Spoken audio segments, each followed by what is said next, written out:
HPV insan papilloma virusudur və bu virusun 100-dən çox tipi mövcuddur. Onlardan təxminən 40-a yaxını cinsəl yolla keçir. HPV tipləri iki qrupa bölünür. Aşağı riskli tiplər, məsələn HPV 6 və 11, dərdə və cinsi orqanlarda ziyillər yaradır.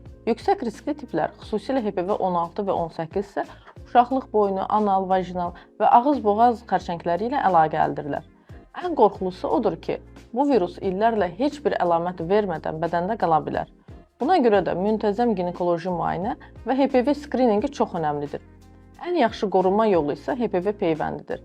Hazırda istifadə olunan peyvəndlər, xüsusilə 9 valent vaksin həm aşağı, həm də yüksək riskli tiplərə qarşı qoruyur. O cümlədən HPV 16, 11, 16, 18 və bunun kimi digər yüksək riskli HPV tiplərinə qarşı da. Peyvənd həm qızlara, həm də oğlanlara 9 yaşdan etibarən tövsiyə olunur.